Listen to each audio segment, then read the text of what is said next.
is reduced, then the value of the land in the heritage area will climb at a rate that is more akin to the value over the back fence where you can have 13 storage. And as the value of the land climbs, so do the rates, and so does the expense of ordinary occupants. So if occupation of the site consistent with heritage retention is the objective, then having a greater difference in the rules is desirable in my submission, because it runs at least a chance of the land values not escalating so much, and that pattern of occupation continuing. And I mean, in this context, it's notable that, as I mentioned, a number of owners put in very considerable time, effort and money to keep the heritage characteristics alive, and they're obviously motivated to do that.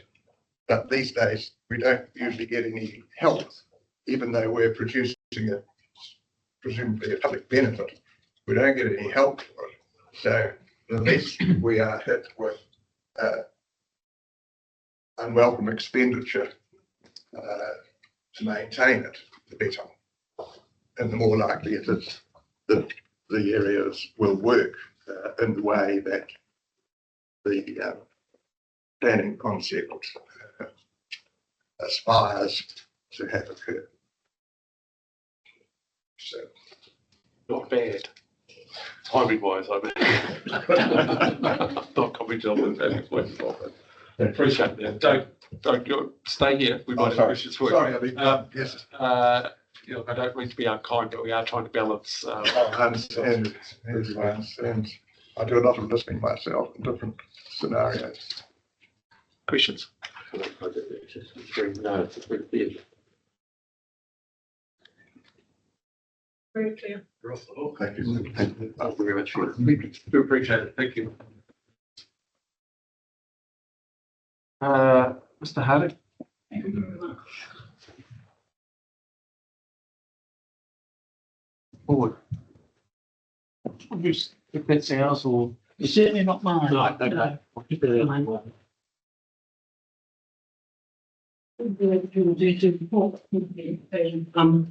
Could I put on the record what I've already done with all the individuals, but an expression of regret for my outburst yesterday, driven by changes really in the batting order. Yeah. And it was wanting to talk and hear from Anne McEwen. That's good. You won't need hard hats. You won't need hard hats, and I hope I'll live up to my own strictures about audibility. Now, what I put in the process, thanks to Dylan at lunchtime. I appreciate that, because one of the mistakes I've made today, and I've made several already, is that I've left my hearing aids at home. So I talk, is this order? It's absolutely fine. It's absolutely fine. But the excuse I offered you yesterday of having everything amplified into my ears, I don't have that today. In fact, I've got the opposite problem. So appreciate speaking up. That'll be. Well, now what I've done is, it's been, I have no desire to contest any of the comments made by contractors or action staff, Glenda, Dixon and so on, but there are a couple of things that I've noted in the documents that I got, and I'll tell you what they are in a minute.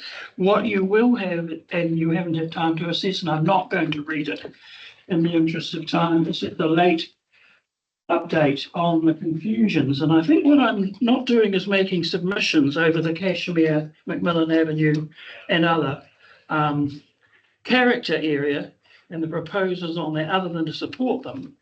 But to make it clearer, just I guess we all have an ego, that when I first questioned Dr. McEwen's splitting Macmillan Avenue down the middle, this wasn't a polemical game. I was trying to address the fact, and I now am being reassured that it will be addressed. Here's some samples which you have of houses in my immediate vicinity, which all, in case you think, what's he going on about? The western end of Macmillan Avenue. Yes. We're not asking for that to become the more prescriptively governed area. I'm not having any argument over the 1908 John Macmillan Brown line. which devolved, by the way. I found the original purchase deeds for him from an 1898 land transaction. But there were anomalies that struck me, and it was things like, and this is what drove my, not even a submission, my expression of interest and concern. For example, I thought that under what was being proposed, John Macmillan Brown's, one of the very earliest houses on the hill at 2 Wisby Road, would be excluded by definition from the Macmillan Avenue protective zone. That's currently in the ownership of the Elpers family, the late Oscar Elpers and Diane. So really what I want to do is just make a plea as a resident as to how the heck one, as a non-specialist planner, how you get access sometimes to the things you need to know. And some people would say use the internet better. It's interesting because even my community board, the Waihoro, Sprain and Kashmir Community Board, Callum Ward sent a submission, and it's no date on it, unfortunately, but that the board apparently was stated in the recent PC 1314 process as supporting Macmillan Avenue and another street, his name has escaped me for a minute, as a qualifying matter for residential heritage area 8. We were character area, I thought, 8, but then Anne reminds me, or Glenda, that we're actually the whole area, which includes bits of Hackthorne Road and so on, and indeed Macmillan Brown's original cottage. Apparently they're all covered, and there's no need to worry, but they were under a character area. So what triggered me initially, just in case you wondered, was we used to have special amenity areas, and they all went westward. And the problem I have, and it's not entirely the council's fault, is that I used to be a committee member of the Kashmir Residents Association. That's my locus standi on this, and intensely concerned with heritage in the area. I've been assured that the Kashmir Village Green, which we created quite a fuss some years ago, has all been resolved, and that is also, I am assured now, fully and continuously protected under the other designation, which is the proposed, we're character area 3 apparently in the operative district plan, with a level of council oversight and consensus matters. Now, I guess all I'm asking you people, please, is to, and staff particularly, Amanda and others who are listening, is help us in the absence of a residents committee, which is a real pain. We had some toxic, narcissistic people, believe it or not. I wasn't one of them. I was trying to help. But anyway, it went west. So that consultative arm went about 5 years ago. And so there's no, other than our councillors and community board, there's no, and all the mail drops, there's no actual funnel for people to get a better understanding of the policies, Amanda, people like you and that are developing. So I'll get to the, I may make, so I'd like to know, for example, and staff can help me probably with this, so I'm sort of trying not to waste your time, but I tried to, for example, look at the maps, the district. I know I use old-fashioned language, city plan, of course, we've had amalgamation and it's now district plan, that's fine. But there was an appendix 9.3.7.9 4.hearing.pdf. I couldn't get that to go because I didn't have a live copy. I have a printout from yesterday of the document. So I want to look at these things. I want to see Glenda Dixon's statement in her brief of evidence at sections 8.8 and especially 8.11.2 and appendix 4. They'll probably answer half of my questions, but as a supplicant ratepayer, how do we get these things? And then, of course, Anne references her own evidence at paragraphs 95 and 99, and that may be legally privileged. She may not be able to just give it to me as a resident. So where I'm going, because it occurred to me when Mr. Jordan was talking, to come to an end of my 10 minutes, I do accept that someone has said here that I got muddled up a little bit, and I don't mind being accused of getting muddled, but I don't think I can be blamed. We had character areas with different numbers, and now we've got the RHAs, and it's extremely confusing, and I realise it is a challenge for council staff. I'm not blaming anyone, I'm only saying to you as commissioners, can we get these things very, very clear for the residents through some kind of document later? Now, concern was expressed by Christian Jordan a few minutes ago about loss of memory of sites. And it occurred to me, people may not know, and one of your jobs in your final report, you may be able to help. This probably Amanda will know what I'm about to say, but most of us won't. And that is that some years ago, Pam Wilson, the late darling Pam Wilson, historical officer for the Historic Places Trust, when they were safely in the Provincial Council building pre-2010 weeks. She prepared the most amazing register, which I don't know whether that's consulted often, but it recorded, I thought, not just in mainly CBD heritage, and it probably didn't have a lot of suburban. But that is a resource, and when I gave it to the Macmillan Brown Library, Pam gave it to me because we had a connection to the Naomarsh Trust, but that's another story, but we don't need to go there. But it was a very thick document. It's unfortunately, I don't know whether an electronic form will exist anymore because it was done about, I don't know, 1998, 9, somewhere there. But that is a resource, not for you people to worry about, but a resource for council staff to know it's there if they've forgotten about it. It's now cited in the Macmillan Brown Library safely, and they couldn't get over that. They were so thrilled after the quakes that I put that in there for them. The other thought that I have thought is a positive outcome of this whole process, given the ministerial oversight of what you try to do and everything else. And this will perhaps, I'm a bit, I know I've probably got 1 minute left. I'm probably echoing my involvement with on the fringe of the community board. That was then the Sprayton Heathcote Community Board. When, under the Gary Moore mayoralty, we created things called SCAP. It flew brilliantly in our sector, didn't do well in Fenelton and some of the other community board areas, but it was called Strengthening Community Action Plans Committee. Now, it was essentially a funding committee, and of course it supported things like Sprayton Baptist Church outreaches, kids that couldn't get to roller skating competitions in Korea or whatever. It was discretionary funds to build social capital.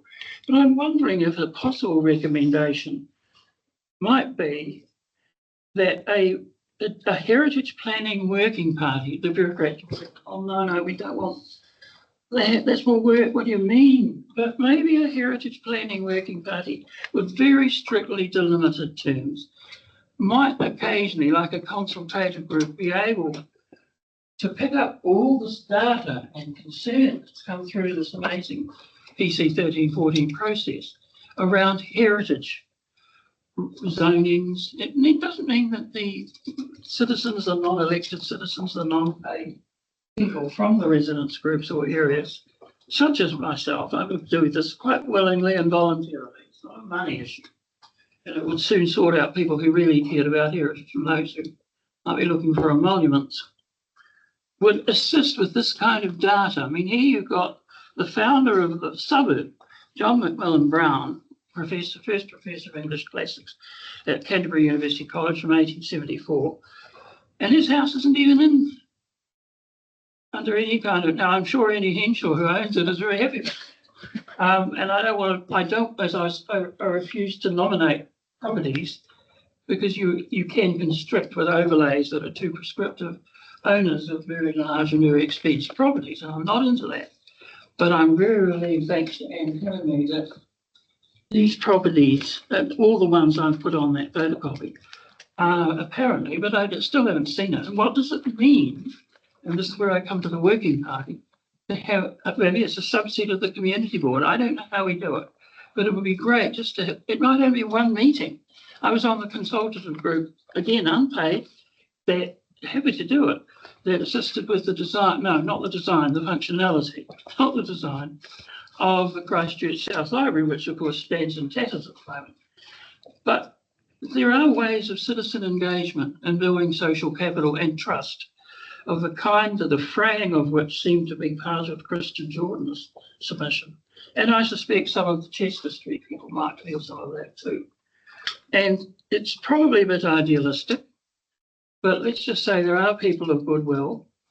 The previous speaker, I think, has clearly made that point. We do these things with no cash incentive or desire to be paid. And we're just happy to do what we can as honourable ratepayers for the protection of the best heritage in our city. And I think on that note, I've used up more than 10 minutes and you've been very gracious to me. Thank you. Questions, Mr. Harris? I don't have any specific. No, I shouldn't think so. It was more, I was asking questions and throwing challenges at you. You've done that. Not being willing to let me actually. I appreciate that. And thank you for doing so. And thank you for taking advantage of the opportunity that you've been given.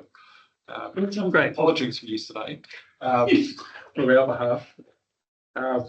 But you performed well today by comparison, so thank you very Well, much. I think I behaved better. Yes. Is that okay, everybody? Yes. Thank you very much. Thank you all. Appreciate it. Thank you. Mr. Joel and Co are outside, and we're happy to go out and fight, but that's who we're at next, which is the Canterbury Rugby Football Union. So I'll answer her, but I think we've got a Mr. Brown, is it from Streams in relation? They might tell us more, but I'll just find out.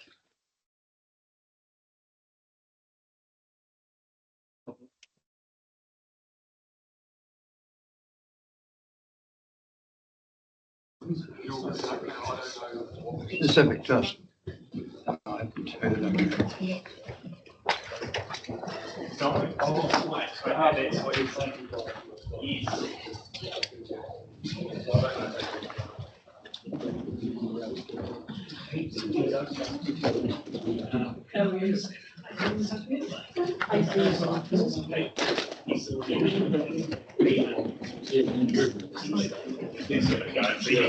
What's the worst that can happen? Come forward. I don't know if we've got a minute. Right. Come to the table anyway.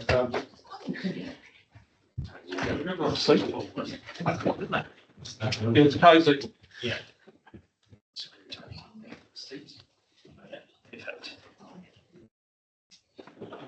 So welcome.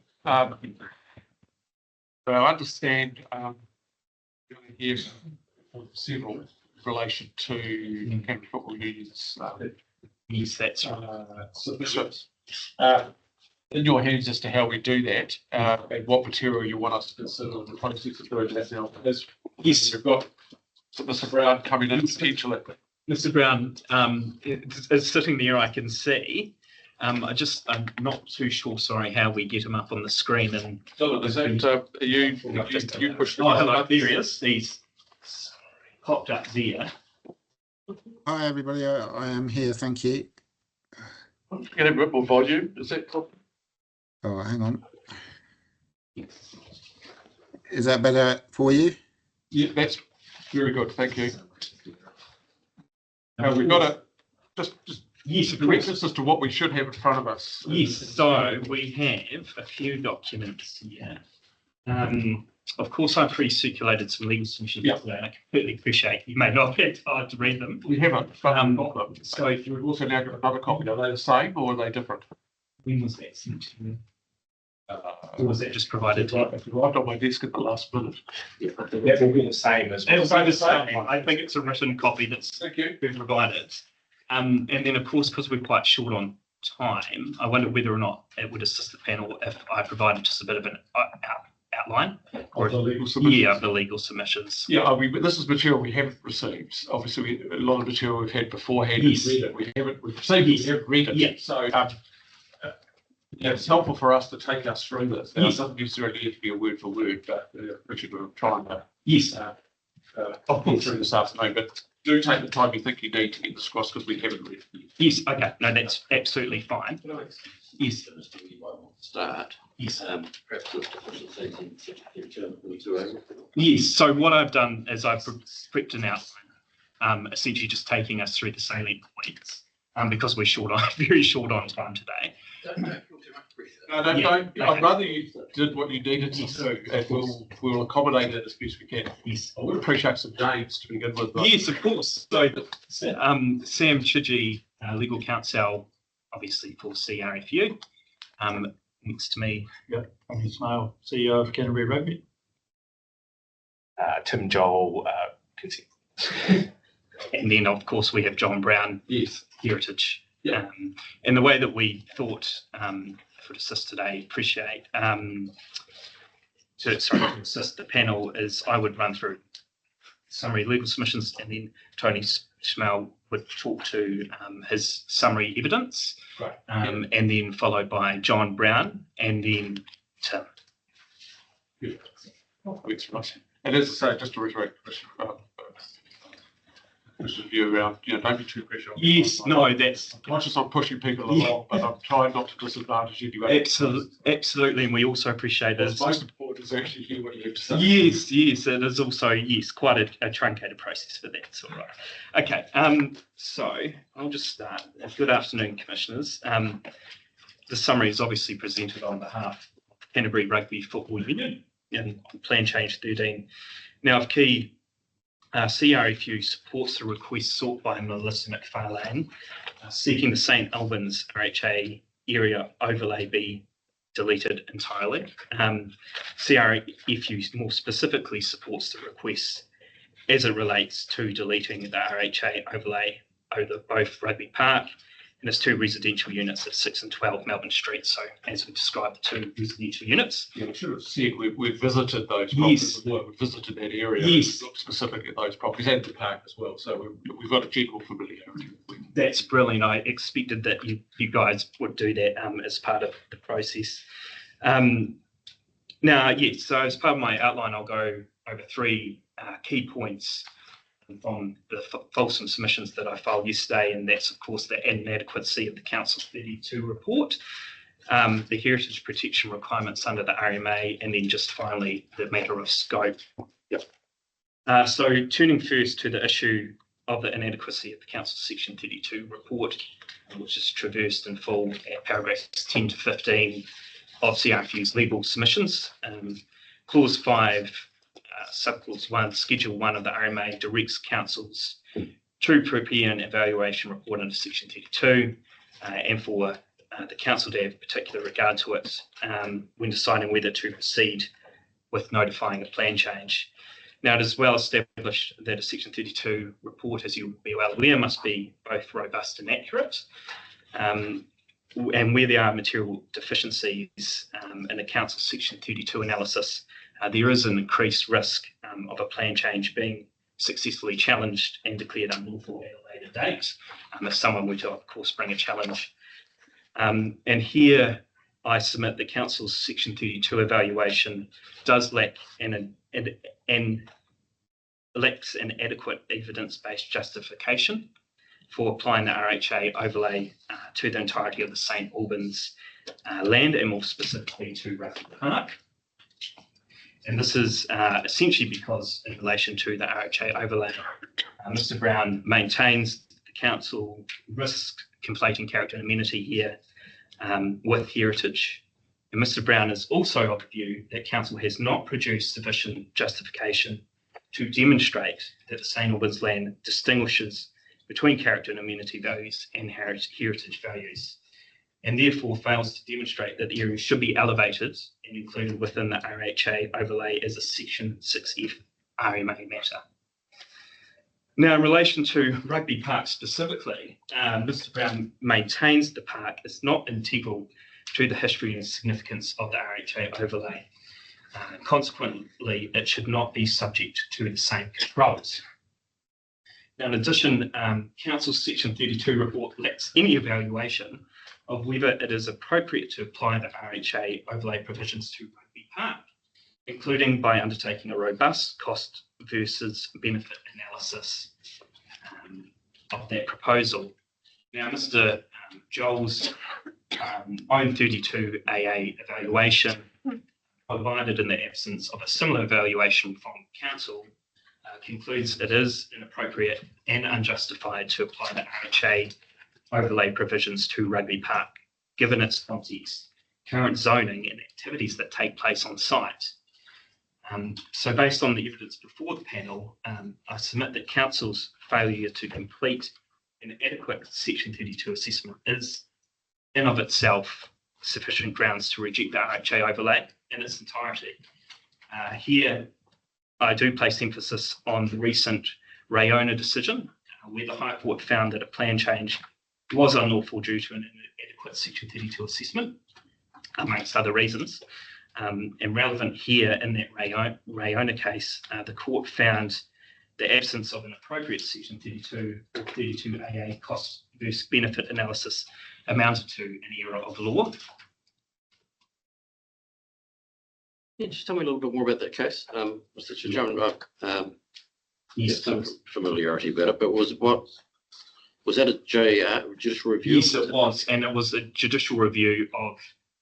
I can't remember plan change off the top of my head, sorry, but it was an ECAM plan change, and essentially, yes, the court found that the assessment was not robust, and there was no cost versus benefit analysis in terms of implementing the new rules, which I understood applied to commercial forestry. Now, I completely appreciate that they are different circumstances, but the general principles here still apply. And there are other examples of case law where a failure to include robust assessment means that plan change should essentially be declined or rejected. A copy of that case? Yes, I don't need it now, but yes, what you just provided. yes, of course. It is obviously a more recent case Yeah. from last year, I believe. And you, is there a difference? And I can't recall the fine details of the Rugby decision, but once we're into a process, so we've had 50.28 reports, we've had all the submitted evidence, and we've had all those sorts of things, then we have to make a recommendation.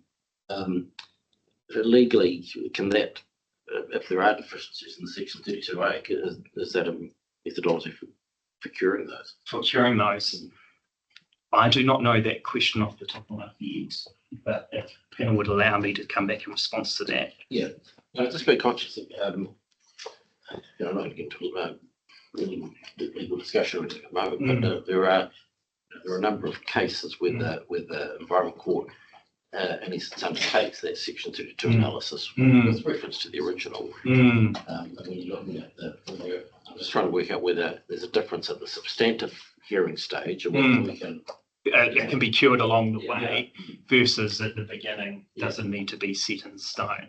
That was a question I was perhaps going to may still follow up as to whether the claim of inadequacy or failings is unrecoverable, if you know what I mean, at this point in the process. Are we procedurally at a point where that simply cannot occur with the information we're legitimately able to obtain? Accepting that 32AA is an ongoing process, and we're obliged with completing that task up to a point anyway. Yes. So I don't necessarily need an answer to that now, but in the context of responding to those earlier thoughts, what your view might be on the ability or any inability for us to remedy what we need to claim problems. Of course. Of course, because it can be Look at it, if you don't mind me intervening, look, it is something, of course, that I would address in the right of reply, but it is also a process question for you. Because you as a hearings panel have the ability to request any further information you want at any stage of this process. So if you were to accept, for example, that there is a gap in the Section 32, you're entitled to request that that gap be filled. Yeah. Which would suggest not a fatal flaw necessarily, a key omission if there are such things that would need to be remedied to support a decision, but not necessarily must go back to the start line. But you'll assist us with that case and really appreciate because you do well for your reply, but any additional comments you wish to make On the point. That's Yeah, no, that's absolutely. Yes, I think it's at the same vein. right. So Turning now, Commissioners, to the second point, which is the heritage protection requirements under the RMA, and those are discussed at paragraphs 21 to 29 CRAFU's legal submissions. Now, the salient points here are a weighting exercise, of course, of all relevant factors is required to determine the appropriate degree of heritage protection to ensure or avoid going beyond what is necessary to protect historic heritage in section 6F of the RMA. And this includes considering the social and economic well-being of owners of affected land. And it also requires a balancing exercise of the landowner's interests against locking up the land from further development to determine whether the RHA overlay will better achieve the purpose of the RMA. Now, in relation to the RHA overlay, again, reiterating, Mr. Brown concludes that council is at risk of conflating the existing character area